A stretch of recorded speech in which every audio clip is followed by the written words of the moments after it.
আমার মনে বড় আশা ছিল সারাটা জীবন কাবার পাশেই থাকবো, কাবার খিদমত করব। এ কাবা, কিন্তু তোর দুষ্ট ছেলেরা আমাকে এই জায়গার মধ্যে থাকতে দিল না। ইতিহাস প্রমাণ করে ওই জায়গা থেকে নবীজি হিজরত করে 13টা দিন 14টা রাত্র ভরে ভরে বিশ্বনবী প্রায় 472 কিলোমিটার জায়গা, কত কিলোমিটার ভাই? 472 কিলোমিটার জায়গা পয়দল হেঁটে হেঁটে 13টা দিন 14টা রাত্র ভরে ভরে আল্লাহর নবী মদিনাতে পৌঁছে গিয়েছিলেন। জোরে বলুন সুবহানাল্লাহ।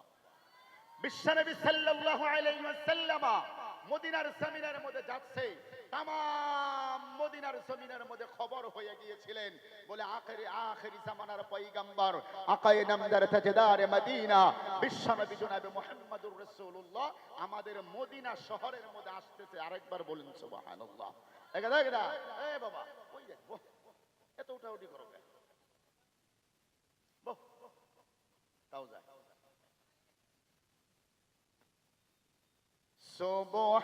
সুবহানাল্লাহ ওয়ালহামদুলিল্লাহ ওয়ালা ইলাহা ইল্লাল্লাহ। জোরে সবাই সুবহানাল্লাহ।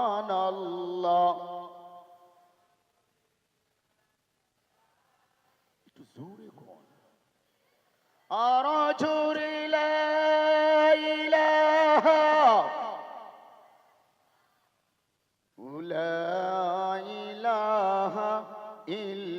ইল্লাল্লাহু আল্লাহু আকবার। মুহতারাম বুজুর্গ দোস্ত, আমি কথাটা বলে শেষ করে দিচ্ছি।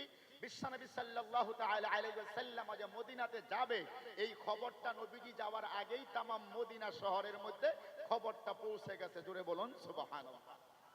সিরাতে বিশ্বকুশ নামক কিতাবের মধ্যে লেখা হয়, আর রাহিকুল মাখতুম নামক নবীজির জিন্দেগি একটা কিতাব আছে, বড় সুন্দর। ওই কিতাবের মধ্যেও লেখা হয় তাম মদিনার মানুষেরা আল্লাহর নবীকে ওয়েলকাম, স্বাগতম জানানোর জন্য, নবীর সাথে মুলাকাত করার জন্য তাহারা পাগল হয়ে গিয়েছিলেন।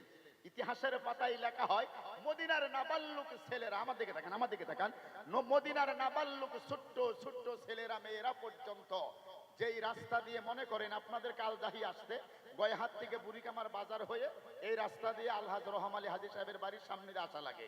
কেউ যদি সিংরাজে 10 আশপাশে তাও আসতে পারবো, কেউ যদি গোরের টারি দিয়ে আপনাদের মুকাদ্দেস হাজী সাহেবের বাড়ির সামনে তাও আসতে পারবো না। তো যেই রাস্তা দিয়ে নবীজি মদিনাতে ঢুকবে, ওই রাস্তার দুই সাইডে এখনো পর্যন্ত খেজুর গাছ, মক্কা মদিনায় বেশি মরুভূমি জায়গা, খেজুর গাছের আবাদ হয়। যেই রাস্তা দিয়ে বিশ্বনবী মদিনাতে ঢুকবে, ওই রাস্তার দুই সাইডে খেজুর গাছ ছিলেন। আর ওই খেজুর গাছের মধ্যে মদিনার এই নাবালক কচি কাচারা ছেলেরা মেয়েরা উঠে আল্লাহর নবীকে কে আগে দেখবে, কারা আগে দেখবে, বাংলা ভাষা কে আগে দেখবো, এর জন্য মদিনার নাবালক ছেলেরা মেয়েরা চাতক পাখির মতো নবীজিকে দেখার আশায় তারা তাকিয়ে থাকলেন। মনে করেন, লম্বা কথা, আল্লাহর নবী মদিনা শহরে ঢুকলেন, প্রবেশ করলেন। খেজুর গাছ থেকে মদিনার নাবালক ছেলেরা মেয়েরা নেমে আল্লাহর নবীর চেহারা দেখে এতটাই পাগল হয়ে গেছে বলে এত সুন্দর মানুষ জীবনেও কোনোদিনও মদিনার মানুষেরা দেখে নাই। জোরে বলুন সুবহানাল্লাহ, আর জোরে বলেন সুবহানাল্লাহ। বলি এত সুন্দর মানুষ কি করে দুনিয়াতে হতে পারে? মুহতারাম বুজুর্গ দোস্ত, আজিজ সাথীও, মদিনার নাবালক ছেলেরা মেয়েরা আল্লাহর নবীর চেহারার দিকে তাকিয়ে, আমরা যে বলি মটক, মটক বুঝি না আমরা, চোখের মটক দেই যে মটক, মটক মিটমিটানি, মদিনার নাবালক ছেলেরা মেয়েরা চোখের মিটমিটানি মটক পর্যন্ত তারা দিতে ভুলে গেছে। এমন ভাবে একতলা, এ কি মানুষ না নূরের কোন ফেরেশতা? জোরে বলুন সুবহানাল্লাহ। এই মদিনাবাসী নাবালক ছেলেদের মেয়েদের এই অবস্থার উপরে ভিত্তি করে বিশ্বনবী এরকম মাথার মধ্যে হাত বুলিয়ে বলতেছেন, এরে মদিনার নাবালক ছেলেরা মেয়েরা, আমি তো আমার জন্মভূমি মাতৃভূমি পরিত্যাগ করে তোমাদের কাছে চলে আসছি, তোমরা কি আমি নবীজিকে ভালোবাসবা? জোরে বলুন সুবহানাল্লাহ, আরো জোরে বলেন সুবহানাল্লাহ। ওগো দুনিয়ার জামিনার নবীর উম্মতেরা, আমার মুসলমান বাবারা, ওই মদিনার নাবালক ছেলেরা মেয়েরা কি বা তারা বুঝলেন? সকলেই এক বাক্যে জবাব দিয়ে বলেন, ওগো আল্লাহর নবী গো, শুধু কি ভালোবাসবো, শুধু কি ভালোবাসবো, যদি প্রয়োজন হয়ে যায় আমাদের কচি কলিজাটা আপনি নবীজির কদম মুবারকের মধ্যে রাখিয়া দেব। আর জোরে বলুন সুবহানাল্লাহ। দয়ার নবী মায়ার নবী আমার বলেন, ওরে মদিনাবাসীরা রে, আমি দয়ার নবী মায়ার নবীর কলিজাটা ঠান্ডা হয়ে গেল। কেউ বলে নবীজি আমার বাড়িতে চলুন, খানা খাবেন ঘুমাবেন। কেউ বলে আমার বাড়িতে আরাম করবেন চলুন। যে কথাটা বলার জন্য এত দূর চলে আসলাম রে বাবা, আল্লাহর নবী ডাকে আর জবাব দিয়ে বলেন, ওরে মদিনাবাসীরা রে শোনো, আমি কার বাড়িতে কোথায় খানা খাবো, কোথায় ঘুমাবো, এটাই আমাকে বলা লাগবে না, তোমরা আগে বলো বলো বলো, আমি বিশ্ব নবী আমার আল্লাহকে সাজদা কোথায় দেব, তার মানে নামাজ কোথায় পড়ব। আরো জোরে বলুন সুবহানাল্লাহ। নবী আমারও যখন এই কথাটা বলে দিলেন, আল্লাহর বান্দারা বিশ্ব নবী ডাকে আর বলে, ওরে মদিনাবাসীরা রে, ইজলিস তার মানে প্লিজ সিট ডাউন, সকলেই বসে যাও। আল্লাহর নবীর সম্মুখে মদিনার আনসারেরা বসে পড়লেন।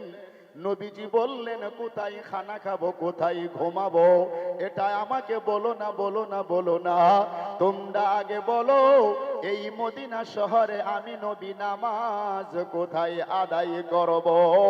আল্লাহর নবীর কথাটা শোনার লগে লগে মাজলিসের মাঝখান থেকে দুইজন আপন ভাই, নাম হলো সহল এবং সুবাইল, পৃথিবীতে বাবা নাই, এতিম দুইজন ছেলে, মাজলিসের মাঝখান থেকে উঠিয়া আল্লাহর নবীর সামনে আদবের সহিত বসে গেলেন।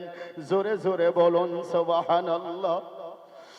দয়ার নবী মায়ার নবী থেকে বলে, ওগো আল্লাহর নবী গো, এই মদিনার জমিনের মধ্যে নামাজ কোথায় পড়বেন, তার মানে বলে জি হ্যাঁ বলো বলো বলো।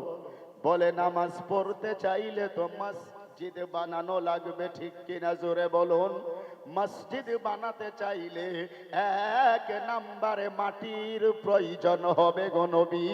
যেই জায়গার মধ্যে বসে আছেন এই জায়গাটা আমাদের দুই ভাইয়ের মাটি। পৃথিবীতে আমাদের বাবা নাই, বাবার রুহের মাগফিরাতের জন্য এই মাটিটা মসজিদে নববীর জন্য আল্লাহ ওয়াস্তে আমরা দান করিয়া দিলাম। নারায়ে তাকবীর।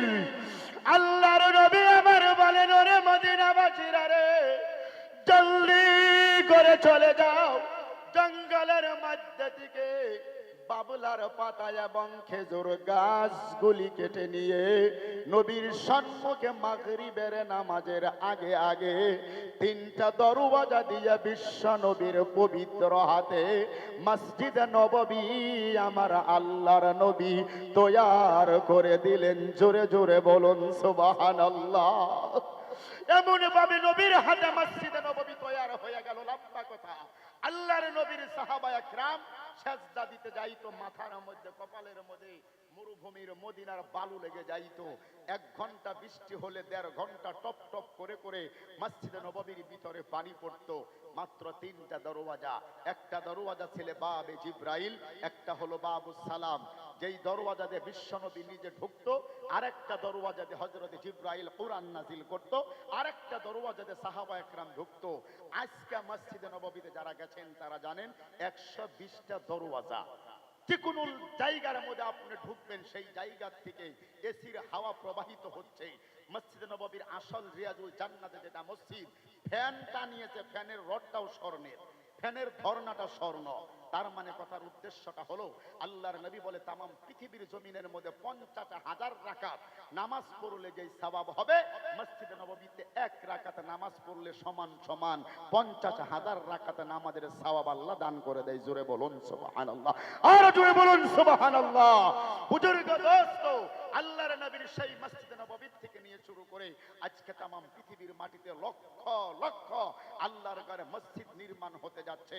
মসজিদ যাহারা দুনিয়াতে বানাবে, নবী বললেন মান বানা লিল্লাহি মসজিদান বানাল্লাহু লাহু বাইতান ফিল জান্নাহ, যে মানুষগুলি দুনিয়াতে মসজিদ বানাবে তাদের জন্য কিয়ামতের ময়দানে জান্নাতের মধ্যে আল্লাহ একটা বিল্ডিং বালাখানা তৈরি করে দেয়। জোরে বলুন সুবহানাল্লাহ।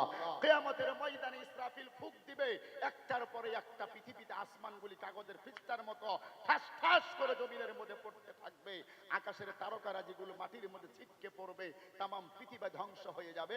এই মসজিদ মাদ্রাসাগুলি মক্তবগুলি ধ্বংস হবে না, এরা গোটা হয়ে পিঁপড়ার যেমন বল হয়, পিঁপড়া যেভাবে পিপিলিকে যেভাবে বাসা মাসে দেখবেন নিজেরা গুট মারার পরে যত পানি হোক পিপিলিকা পানির উপরে ভাসতে থাকে, মারা যায় না।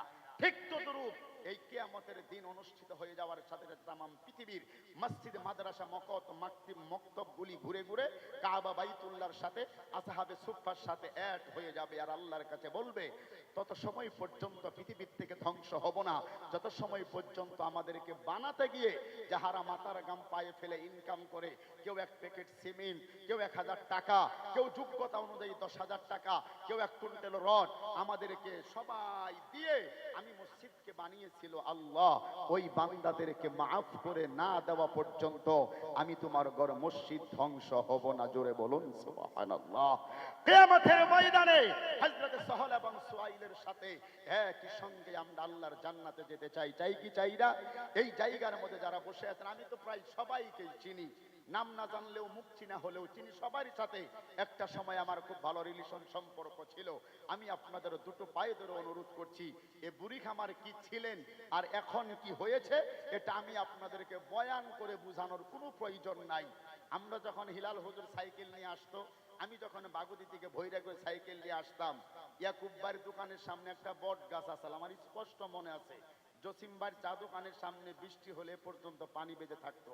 আমরা যখন আসতাম প্রথম অবস্থায় মাদ্রাসায়, আজকে সেই রাস্তা, সেই ঘর বাড়ি, সেই এলাকা, সেই মসজিদ, সেই মাদ্রাসা কত সুন্দর হয়ে তামাম আসামের চুকে কোণে আপনাদের এলাকার নাম ছড়িয়ে আছে। আলহামদুলিল্লাহ, আপনাদের এই এলাকার মসজিদ আজকের থেকে আরো 20 বছর আগে আরসিসি বিল্ডিং হওয়া প্রয়োজন ছিল, হয়তো আল্লাহর কোনো নীলা খেলা আপনাদের কারো দুর্বলতার জন্য হলো না। অতীতকে ছোড়ো, সামনে সোচো। অতীতকে ছেড়ে দিয়ে আমরা সামনের জিন্দেগিতে চিন্তা ভাবনা করে এই আপনাদের পুরানা মসজিদ, এটা যাতে আরসিসি বিল্ডিং হয়, টাইলস হয়, মার্বল পাথর দিয়ে এসি পর্যন্ত ফিট করে আপনারা সামনের জিন্দেগিতে মসজিদ